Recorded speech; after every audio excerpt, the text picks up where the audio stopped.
extraordinarily damaging. And so if you're in a depressive state and it's severe, you can try an antidepressant. You'll know in a month if it works. If it works, well, maybe it'll help you get your life together. Like we could say, well, maybe you're depressed because your life isn't very well together. Could be. Sometimes people are depressed, their life is just, it isn't fine, because no one's life is fine. Everyone's life is a tragedy. But sometimes people have their lives in order as much as you could expect anyone to have. They have friends, they have an intimate relationship, they have a career that they like, you know, they're qualified, industrious people working hard on what they're doing and really playing a minimum number of games with themselves, and they're terribly depressed. Antidepressant, man, sometimes that will just fix it. And so hooray, like you're a biological entity. If there's something out there that can help you strengthen yourself so that you can prevail, great. And you know, people, you hear, everyone takes antidepressants, you know, everyone's taking them. It's like no one takes those bloody things without serious consideration. Half the time I spend with my clients who are depressed is often the 2 years long attempt to get them to tentatively try an antidepressant, because they're so guilty that they're relying on an external crutch to sort out their lives that they can't even tolerate it. But you know, I say, well look, man, what if you had diabetes? You're not going to take your insulin? It's like you got stressed, you blew out at your weakest point. That's what happens when you get stressed. If there's something out there that might help you, it's like, try it, for God's sake. You'll know in a month, and you just stop if it doesn't work. Now, having said that, you want to do a multidimensional analysis. It's like, well, do you have any friends? Do you have an intimate relationship, or are you pursuing one? Do you have a reasonable career? Are you as educated as you are intelligent? Do you have something useful to do with your time outside of work? Do you have a drug or alcohol problem? Are there other behavioral issues like sleep dysregulation and lack of eating that are contributing to the pathology? You want to differentiate all of that, and wherever you can make a behavioral intervention, so much the better. But sometimes too, you're dealing with people whose lives are so wrecked that they don't even know where to start. They're different than the ones who have everything in order, say. And you say, well, try this, man, maybe you won't cut your throat in the next month, because if you're dead, it's going to be hard to work with you. And medical interventions, anything. If you're sick, you do what is necessary to get better, and you leave your pride behind if you have to. And that says nothing about the utility of the behavioral interventions. You want to hit the problem with everything you have at your disposal. But some antidepressants, especially for people whose lives are together and who are depressed, antidepressants can be absolutely miraculous.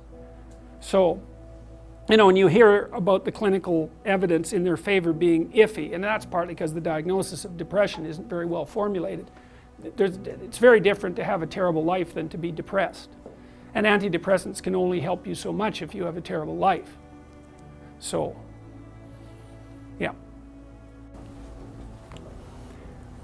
You want to stay inside this little map because it's working. You want to get from point A to point B, and this is good. This indicates that you are moving forward. That's the first thing it indicates. And the second thing it indicates, which is even more important, and you'll never hear this from behavioral psychologists, is that your map is correct. So every time you move a little bit forward and something that you want happens, it says, oh, the game I'm playing is the right game. And so not only does the reward indicate progress, it indicates that the frame within which progress is being calculated is the right frame. And that's good because it's the frame that makes things irrelevant. And you want them to stay irrelevant. So if you don't move forward and you start to question the frame, that's way worse than merely not moving forward. You get a bad exam grade. What do you think? What the hell am I doing in university anyways? It's like, probably that's not the first place you should go with that piece of information. And you think, well, why? Why is that worse? Well, as far as I can tell, your map of you as a university student is a comprehensive representation. It tells you what you should do every day. It kind of tells you where you're going in the future. And if something emerges as an anomaly, you get a worse grade than you expected, and you blow that whole map, it's like, okay, what have you been doing for the last 4 years? What kind of high school student were you? How clueless are you about how you're arranging your future? What's your identity going to be if you're not going to be a student? Where are you going to end up in 5 years?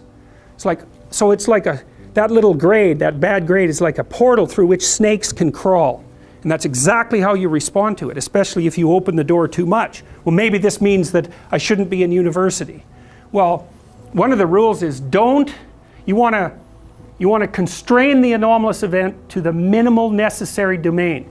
It's really, really important. You want to do that when you're arguing with your partner, which you'll do all the time. We have an argument. Well, I should never have married you. It's like, no, that's not the first response. That's a bad response. Or here's a really good one. You've always done that sort of thing. And you always will. It's like, oh good, great. It's like the only answer to that is to hit someone. Because like you're done, right? You're like that, you've always been like that. There isn't a chance that you can be repaired and none of it is acceptable. It's like the person's going to fight with you right away because what else are they going to do? So what you want to do is you want to minimize, it isn't rationalization. You want to say, okay, this person did something that disrupted our joint map. Okay, what's the smallest possible thing they could do to put it back together? And you have to know. Well, we need to make a plan so you don't do it again. Or we need to have a discussion so that you know that it wasn't a good thing to do. But I'm not going to go after your whole character. I'm going to say, when I come home and you're watching TV, just come to the door and say hello. Not, don't you love me? Or something like that. It's like, no, you just have to walk to the door and like give me a hug or something. And then that's good enough. And so then the other person might be able to tolerate that much corrective information, maybe, if you're kind of nice about it, and you also understand that they're probably going to have something equally horrible to say about you in the next 15 minutes because you're going to do something stupid. So you don't want to open the door so that every possible snake comes crawling through, because that's a pathway to depression. And you actually see that happening in depressed people, is that every small event produces a cascade through their entire value system, and they end up saying, well, that's just another reason that I should jump off a bridge. And they really see it that way. It's really awful because they've got no defenses. It's like, well, I didn't do so well in this course. It's like I'm going to get a bad mark in the exam. I'm going to get a bad mark in the course. That's going to screw up my ability to finish my degree. I'm never going to get into the field of my choice. It's just another piece of indication that I'm useless and that life isn't worthwhile. Bang, I'm going to jump off a bridge. And if you're really depressed, it's like each of those things hits you with the certainty of truth. It's really not good. And so you want to be careful. You want to be careful about walking down that pathway when you make a mistake. You think, okay, what's the narrowest framework of interpretation within which I can understand this that will require minimal behavioral change to decrease the probability that it will happen again? It's mental hygiene, fundamentally. Yes? When you say that these frames are scalable, yeah, there's multiple at the same time? We'll get to that. We'll get to that. That is the next question. It's because they don't exist in isolation. So, and that's another thing frequently when you hear behavioral accounts of cognitive processes, they generally only focus on as if it's an isolated thing. It's not. It's scalable. It's scalable a bunch of ways. It's scalable temporally, because what you do now is associated with what you'll do tomorrow, and that with what you'll do next week, and so forth. So it has to be scalable temporally. And it's also scalable socially, right? So it has an effect on you, that has an effect on your family, that has an effect on the community, and so forth. And so you don't want to take, it's very difficult to think through the effect of your action on all those scaling levels simultaneously, but you have mechanisms that allow you to do that. And see, I think that the sense of, let's assume that you're not lying to yourself constantly, so your head isn't full of chaos and garbage, and you have reasonable relationships with people in the world. I think that, and this is leaping way ahead, I think that your sense of meaningful engagement with what you're doing is the psychophysiological marker that you're acting in a way that takes all of the stacked representations into account simultaneously. Because you're trying to figure out where you are. And you might think, well, that means where I am in this room. But look, this room is not a simple thing, right? It's nested. It's a subset of the university. That's a subset of society. It's a subset of your life. The room is a complicated thing. And you need to figure out where you should be in the room. And you can't do that surely with perception, because all you see is me and some of the wall, right? You got this little narrow portal. And so you can't really rely on your perceptions to orient you. But you do orient yourself, and I think what you do is it's engagement. It's like, does this seem meaningful and deep and engaging? Yes. Then it's an indication that it's serving multiple masters simultaneously. So both, maybe both socially and also temporally. And so I think the sense of meaning is actually an instinct that orients people in time and space. It's not an epiphenomena. It's the most fundamental form of perception. And that's the only optimistic thought that I've ever been able to derive from psychology. Is that that actually could be true. It could be that the sense of meaning is an orienting reflex. And that would be wonderful if it was true, because it would make it real, you know, and it's one of the, you know, one of the devastating elements of nihilism is something like, well, who the hell cares what you're doing? What difference is it going to make in a million years? It's like your sense of meaning is just an illusion. You know, you're a limited creature in a limited place and nothing you do really matters. It's like, that's a powerful argument, especially if you're an objective materialist and a reductionist. It's a killer argument, but it looks to me like it's wrong. It's actually wrong, because meaning looks to me like it's an actual phenomenon. It does say that you're positioned properly between chaos and order, something like that. It's real. So, well, so we'll see. We're going to develop that argument, because if it's real, you want to know that, because it gives you something to stand on. You know, maybe it's as real as pain, but it's not pain. It's something positive, and you need something positive that you can rely on. All right, so, and the psychoanalysts, I think, err too much on the side of the subject. They tend to think that too much of you is inside of you, and too little of you is outside of you. And part of the reason I believe that is because of my clinical experience. I love the psychoanalysts, man. They're brilliant, they're deep. They grapple with real problems, like with the problems. When people have real problems, and I mean profound problems, they're really profound moral problems. They're problems of good and evil, really. You know, there are things going on in their family that are so terrible that, well, that they're sometimes fatal. You know, lie upon lie upon lie upon lie for decades and decades and decades. It's awful.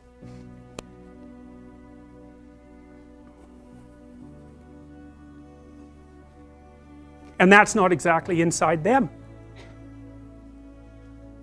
It's out there in the world. And lots of the people that I see, very famous critic of psychology,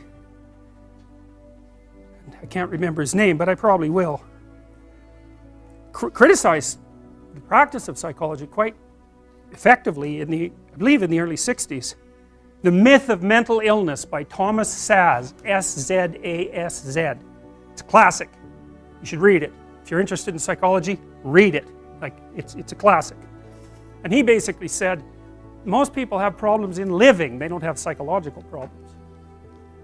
And so I've experienced, despite my love for the psychoanalysts, very frequently what I'm doing as a therapist is helping people have a life that would work. You know, and you can parameterize that. It's like, what do you need?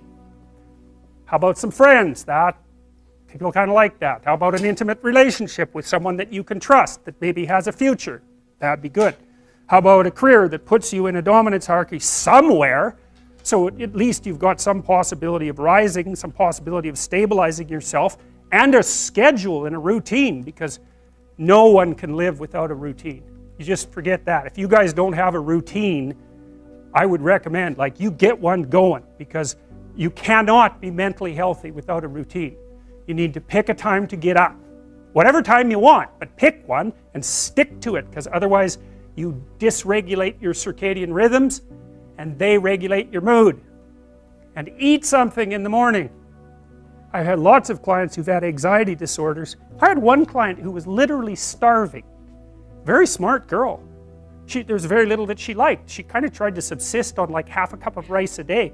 She came to me and said, I have no energy. I come home, all I want to do is watch the same movie over and over. What, like, is that weird? And I thought, well, it depends on how hard you work. You know, it's a little weird, but whatever. It's familiar. You're looking for comfort. So I did an analysis of her diet. It's like 3/4 of a cup of rice. It's like, you're starving. Eat something. You know,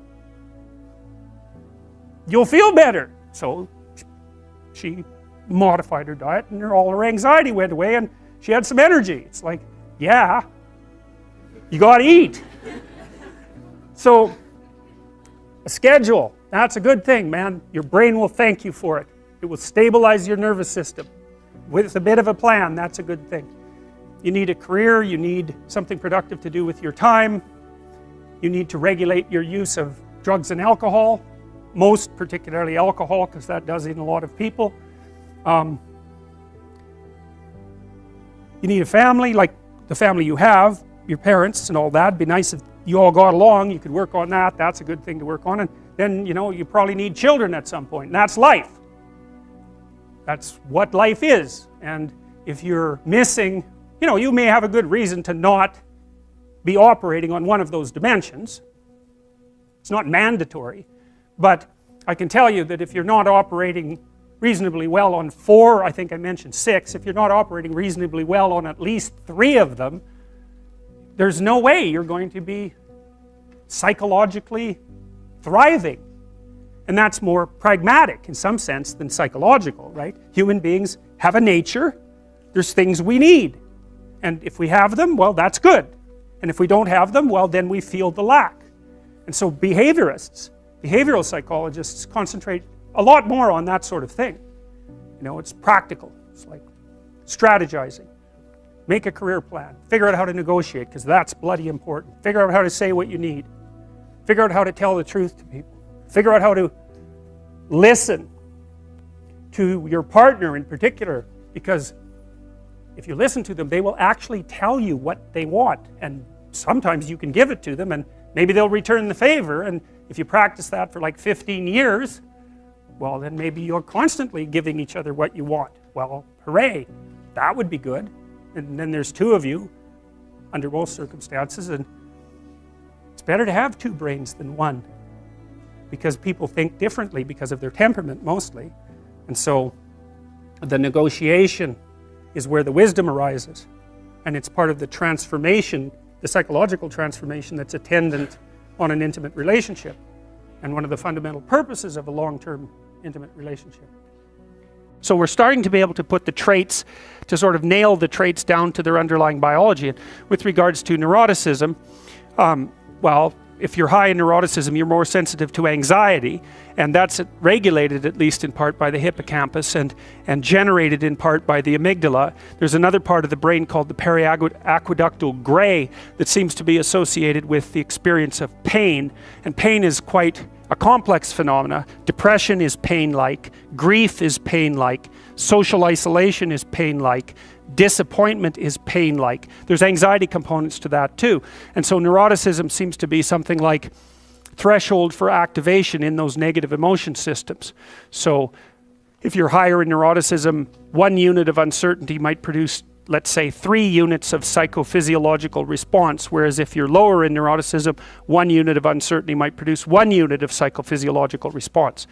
It's hard, you know, obviously that's a simplified schemata, but there's variability, because if something unexpected or threatening happens to you, it isn't obvious how upset you should get. One answer might be, brush it off, it's nothing. Another answer might be, it's a bloody catastrophe. And often when something uncertain or threatening occurs, you don't have enough information at your disposal to make a full determination of the potential import of the circumstance, especially if it's uncertain. And so then you have to guess at how upset you should be, and where you are on the normal distribution with regards to trait neuroticism, say, that sort of determines what your guess on average is going to be. So, you know, the other, with conscientiousness, say, you might say, well, how hard should you work? Well, that's a really difficult question. If you're going to die tomorrow, and then you probably shouldn't work very hard today at all. So one thing you might say is that the degree to which you should work hard is dependent on your assumptions about the stability of the future. We actually know this to be true, because if you put people in wildly uncertain circumstances, they discount the future, which is exactly what you should do, right? It only makes sense to store up goods for future consumption if the future is likely to be very similar to the past and the present. You need a stable society for that. And conscientiousness only works in a stable society, because all you do otherwise, if you're piling up goods, which is kind of what conscientious people do, is leaving them there for the criminals to take, or waiting for the next chaotic upheaval to wipe out everything that you've stored. And so even conscientiousness is a kind of guess.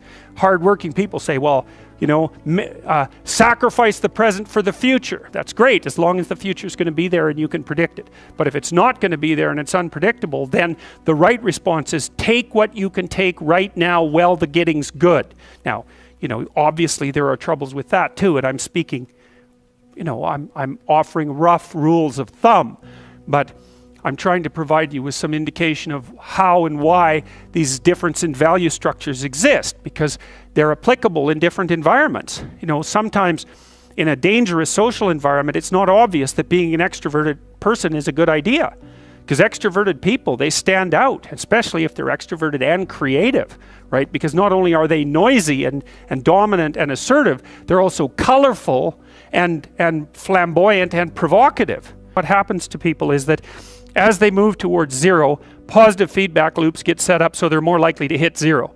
And as they move away from zero, positive feedback loops get set up so that they're increasingly more likely to move away from zero. So here's an example. Let's say you're not doing too bad, so maybe you're in the middle of the normal distribution, then you lose your job. Okay, and let's say you're a conscientious person. And we could say, just for the sake of argument, that you lose your job because of mass layoffs in your company. So it has nothing to do with you. It's fundamentally, it's just like luck of the draw, basically. But then what happens to you? Well, if you're conscientious, you're gonna go after yourself pretty hard. So you're gonna, and especially if you're also high in neuroticism, it's gonna depress you to lose your job. And maybe you're in a situation where you just, for one reason or another, you don't have that many other opportunities. Now, maybe you should have looked for them, but maybe you're in a depressed strata of the economy, or you're geographically located somewhere that makes moving difficult, or so on and so forth, you know. So, but you lose your job, and then you start to get depressed because of that.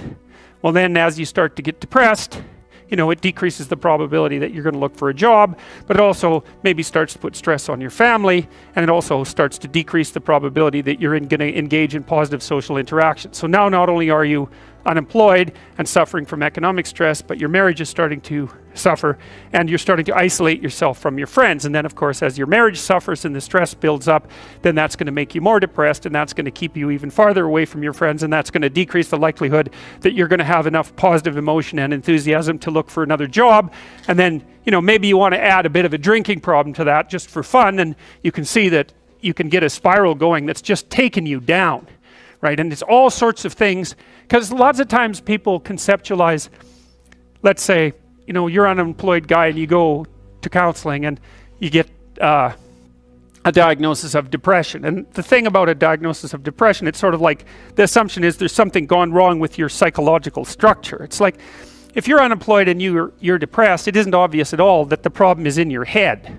You know what I mean? It isn't even obvious that it's a psychological problem.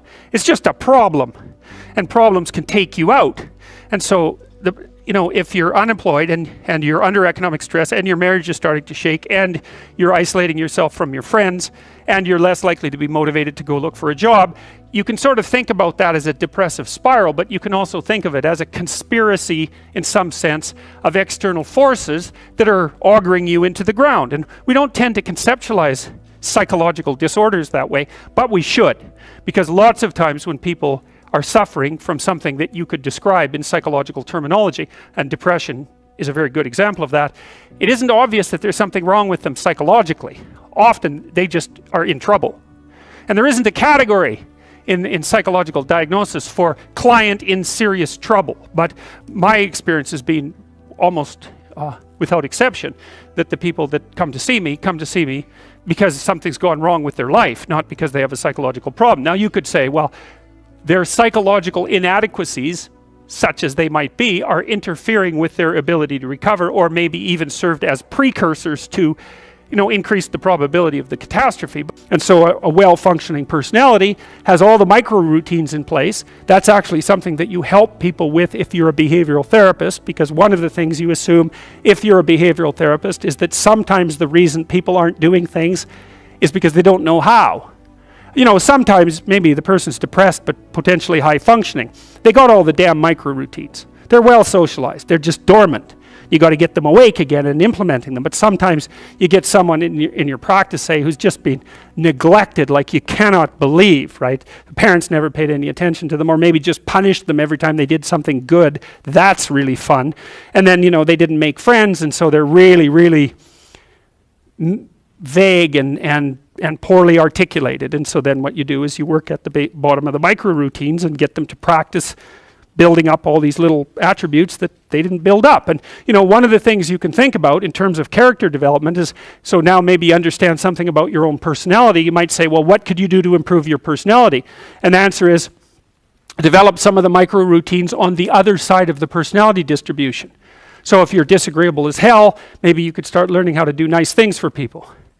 And that actually works, by the way. So if you take disagreeable people who are depressed and you get them doing nice things for other people, their depression tends to lift. But then by the same token, if you're agreeable, then you should practice doing some things for yourself and being more tough-minded in your negotiations. And so you can sort of place yourself on the personality trait distribution. You're extroverted. It's like, okay, man, learn to spend some time with yourself, right? You're low in openness. Well, try reading a book that's outside of your sphere of interest now and then. If you're conscientious, well, you should probably learn how to relax occasionally, and so forth. So I think partly what you're doing as you're developing your personality is not moving the mean much, the average, where you're located, but you're extending the standard deviation so that you're a bigger bag of tricks than you were before. And I think you can practice that consciously. It's like, you're hyper orderly. It's, well, get a dog, Dogs are messy, horrible things, It's just what you need if you're hyper orderly, because they're going to leave hair everywhere and force you to live with it. And so, okay, so this is sort of you, right? This is your personality. It's this collection of subroutines that you've turned into a hierarchy, and then there's something at the top of it, and that's a big question. Like, what the hell should be at the top of the hierarchy? Because that's the ultimate question of unity. And the clinicians would say, well, it's the self-actualized person, or it's the self, or something like that. That's the implicit and perhaps explicit ideal that you're aiming for. And you might say, well, does such a thing exist? And I would say, well, do you admire people? Because that's your answer, right? Do you despise people? Well, you like some people and you don't like others. You respect some people, you don't respect others. Well, you're acting out the notion that there's at least an implicit ideal. You do the same thing when you go to movies. You know who the hero is, you know who the bad guy is. You're acting out the proposition that there's some sort of value hierarchy and there's some sort of manifestation of it that's coherent across time. So you appear to believe that, and you are driven at least to some degree by your own inner ideals.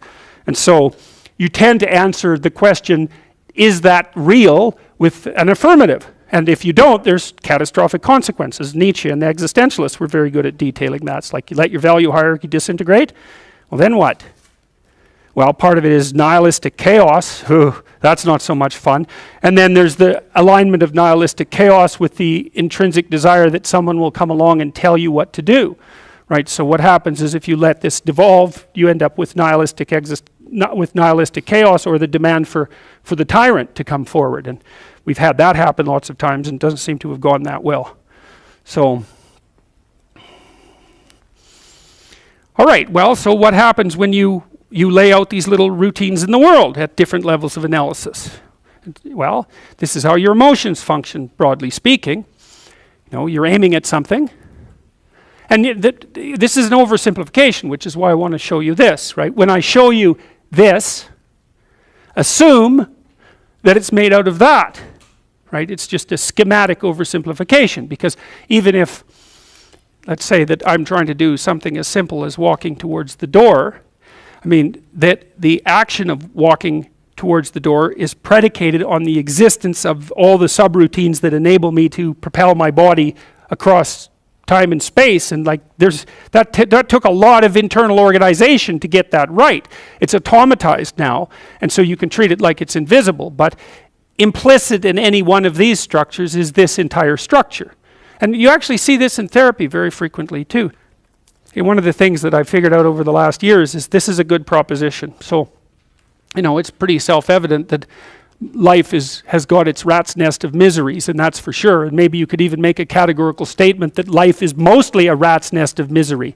And you can make a pretty powerful argument for that.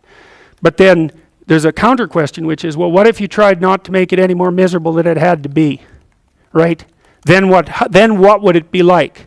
And my suspicions is that a lot of that misery, I would suspect that most of that misery would go away, because it's the unnecessary misery that really brings you down. You know, it's like, well, if someone has cancer, it's like, that sucks. But it's not like you can say, if only we had done this differently, then that wouldn't have happened. But when someone's out like torturing you in a malevolent way, or maybe you're doing the same, you can always ask yourself, well, is this really necessary? Is this just like a useless add-on to the miseries of life? That's what disheartens people. And so even in your own life, if you aren't suffering from self-imposed misery, and you're only suffering from inescapable misery, maybe you could handle that, and you could survive, you could bear it, and even maybe without becoming irredeemably corrupt. And so the goal would be, well, yeah, life is a rat's nest of miseries, and maybe it has no ultimate meaning. We could say that if we're feeling particularly pessimistic, but it still leaves one question open, which is, if you didn't do everything you could to make it worse, how good could you make it be? And the least answer is, well, it could be tragedy, but maybe not hell. And I think that's right. I really believe that. That's the most pessimistic, proper statement. The worst case outcome, in the worst of all possible worlds, is that your life could be tragic, but not hell. And that's a lot better than hell, right? And you think, I could give you an example of the difference. You're at your mother's deathbed. Well, that's tragedy. Here's another scenario. You're at your mother's deathbed, and all you and all your idiot siblings are arguing. Well, that's the difference between tragedy and hell. And you might be able to tolerate the first circumstance, and maybe it would even bring you closer together with your family members.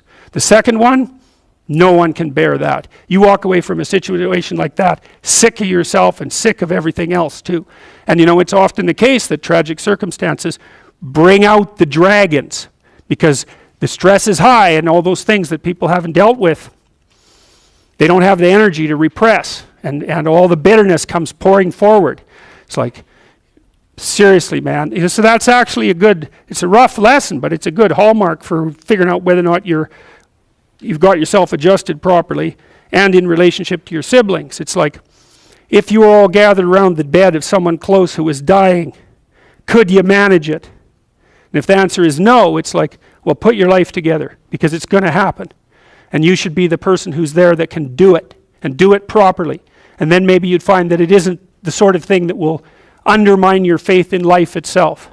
And I've seen both of those situations, ugly situations, murderously ugly situations. And then they're opposite, where people have had terrible things happen to them as a family, and they pull together and they rebuild their damn ship and they sail away. And so that seems to me to be a lot better. That makes you Noah when the flood comes, right?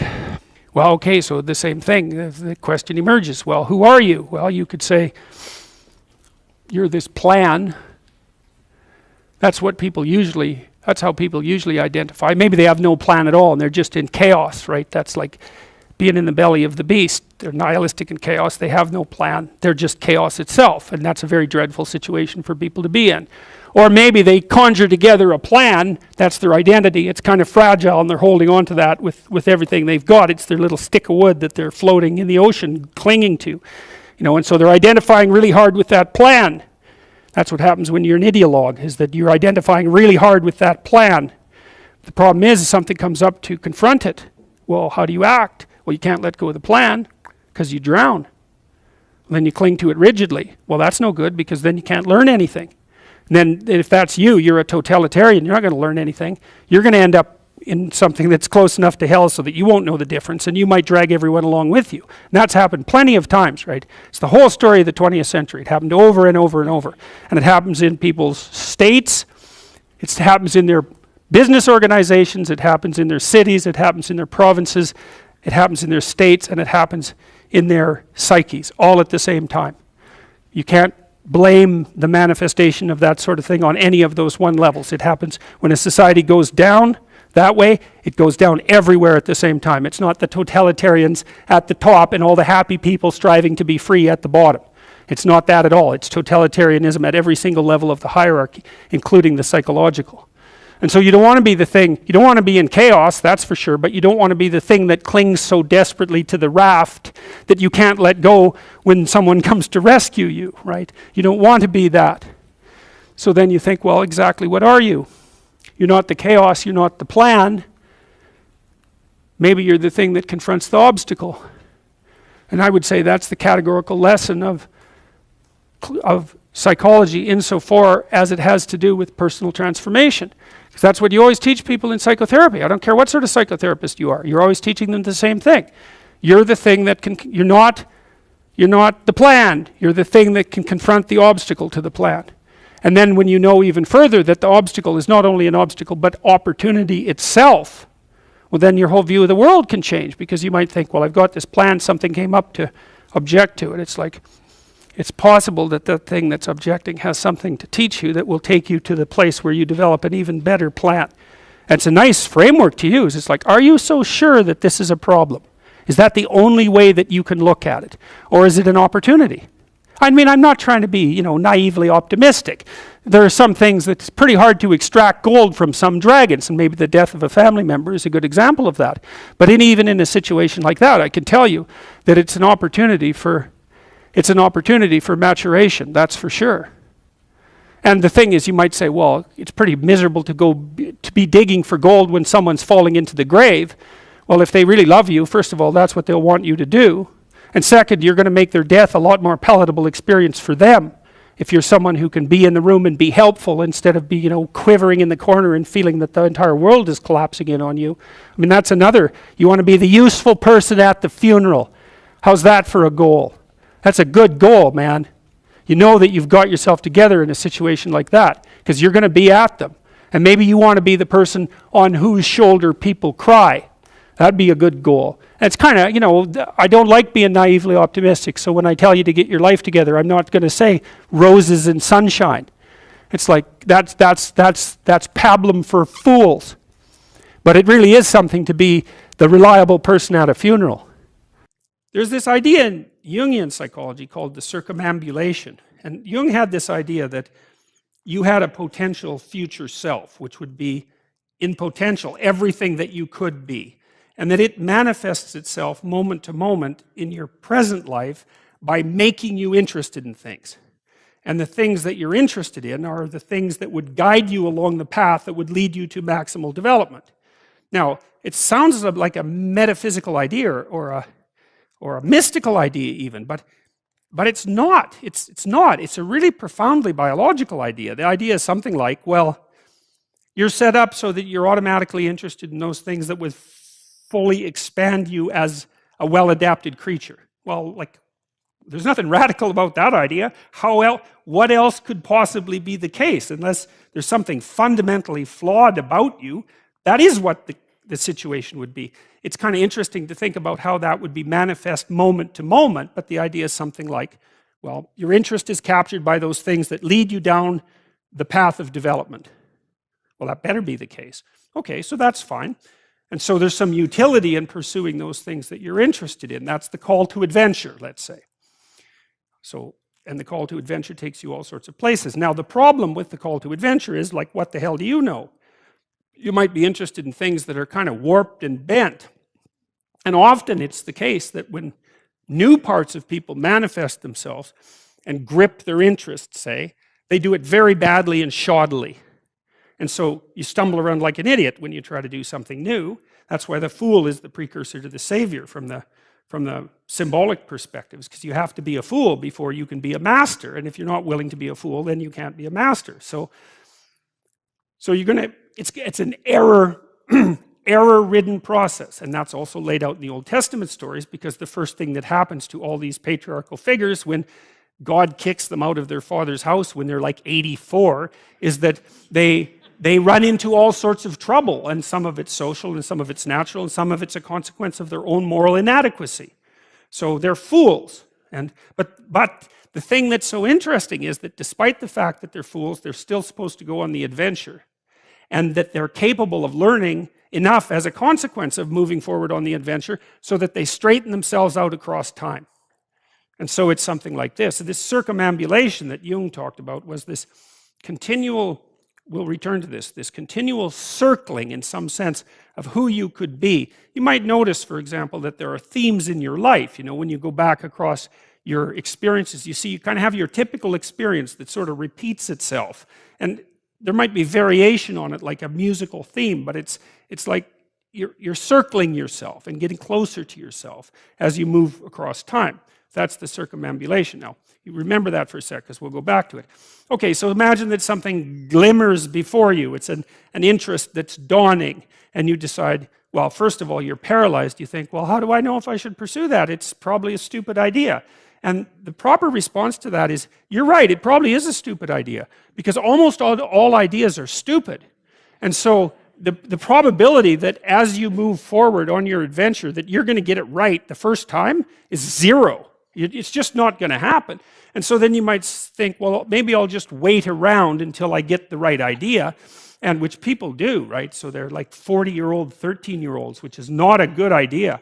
And so they wait around until it's waiting for Godot, until they finally got it right. But the problem is you're too stupid to know when you've got it right. So waiting around isn't going to help, because even if the perfect opportunity manifested itself to you in your incomplete form, the probability that you would recognize it as the perfect opportunity is zero. You might even think it's the worst possible idea that you've ever heard of anywhere. Highly likely. Highly likely.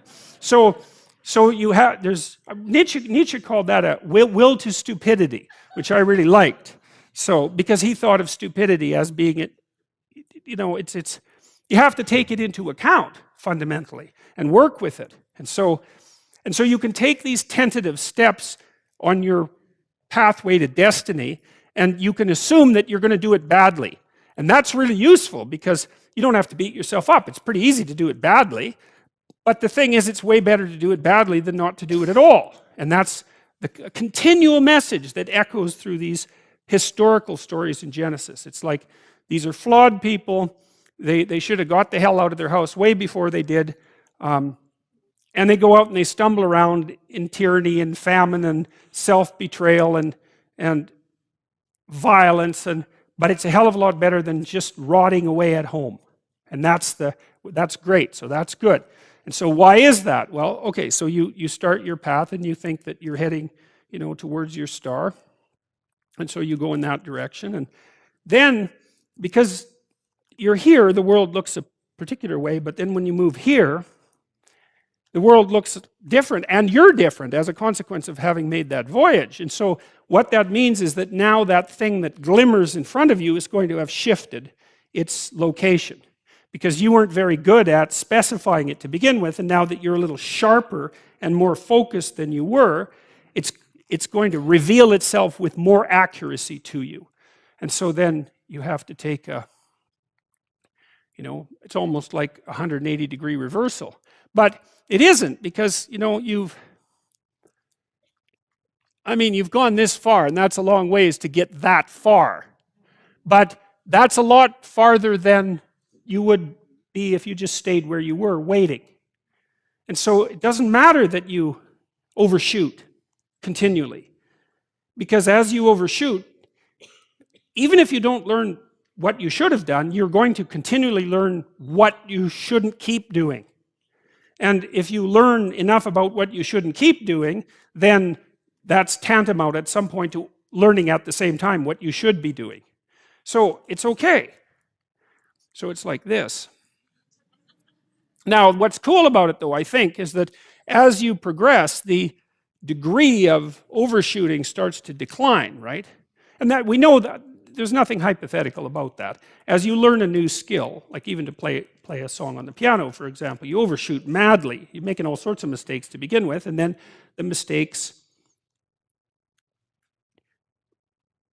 they disappear. There's a great TED talk, I think it was, about this guy set up a really advanced computational recording system in his home and recorded every single utterance his young child made while learning to speak. And then he put together the child's attempts to say certain phonemes and put them in a list, and you can hear the child deviating madly to begin with, and then after hundreds and hundreds of repetitions, just zeroing right in on the exact phoneme. So, you might not know this, but when kids babble, because they start babbling when they're quite young, they babble every human phoneme, including all sorts of phonemes that adults can't say. And then they die into their language, so that after they learn, say, English, then there's all sorts of phonemes they can no longer hear or pronounce. But to begin with, it's all there, which is really quite interesting. But so as they learn a particular language, they zero in on the proper way to pronounce that, and their errors minimize. And every time you learn something, that's how it is. And that's really useful to know too, because it means that it's okay to wander around stupidly before you fix your destination. Now you see that echoed in Exodus, right? Because what happens is that the Egyptians, or the Hebrews, escape a tyranny, which is kind of whatever you do personally and psychologically when you escape from your previous set of stupidly held and ignorant and stubborn axioms. It's like, away from that tyranny. It's like, great, I freed myself from that. Well, then what? Well, you think, well, now I'm on the way. It's, no, you're not. Now you're in the desert, where you wander around stupidly, and worship the wrong things until you finally organize yourself morally again and head in the proper direction. So that's worth knowing too, because you think, well, I got rid of a lot of things, baggage, excess baggage that I didn't need in my life, and now everything's okay. It's like, no, it's not. You've got rid of a whole set of scaffolds that were keeping you in place, even though they were pathological. And now you have nothing, and nothing actually turns out to be better than something pathological, but you're still stuck with the problem of nothing. And that's exactly why Exodus is structured the way that it is. It's that you escape from a tyranny. It's, hooray, we're no longer slaves. Yeah, well, now you're nihilistic and lost. It's not necessarily an improvement. But it is it's also useful to know that, because you can also be deluded into the idea that, imagine that you're trying to become enlightened, which might mean to turn all those parts of you on that could be turned on. You think, well, that's just a linear pathway uphill. It's just from one success to another. No, it's not. It's like, here you are and you're not doing too badly, and the first step is a complete bloody catastrophe. It's worse. And then maybe you can pull yourself together and you hit a new plateau, and then that crumbles and shakes, and bang, it's worse again. And so, because part of the reason that people don't become enlightened is because it's punctuated by intermittent deserts, essentially, by intermittent catastrophes. And if you don't know that, well, then you're basically screwed, because you go ahead on your movement forward and you collapse, and you think, well, that didn't work, I collapsed. It's like, no, that's par for the course. It's not indication that you failed, it's just indication that it's really hard. And that when you learn something, you also unlearn something. And the thing you unlearned is probably useful, and unlearning it actually is painful.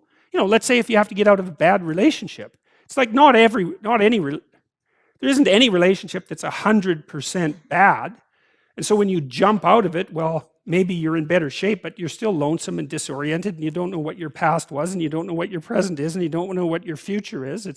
That's why people stay with the devil they know instead of, looking for the devil they don't know. So anyways, the fact that you're full of faults doesn't mean you have to stop.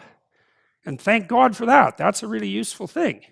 And the fact that you're full of faults doesn't mean that you can't learn. And so you can posit an ideal, and you're going to be wrong about it, but it doesn't matter, because what you're right about is positing the ideal and moving towards it. If the actual ideal isn't conceptualized perfectly, well, first, surprise, surprise, because what are you going to do that's perfect? So it doesn't matter that it's imperfect. It just matters that you do it and that you move forward. So that's really positive news as far as I'm concerned, because you can actually do that, right? You can do it badly. Anyone can do that. So that's useful. Okay, so if you were an efficient person, you would have just done that. But you're not. But who cares? You still end up in the same place. And maybe the trip is even more interesting. Who knows? Probably too interesting.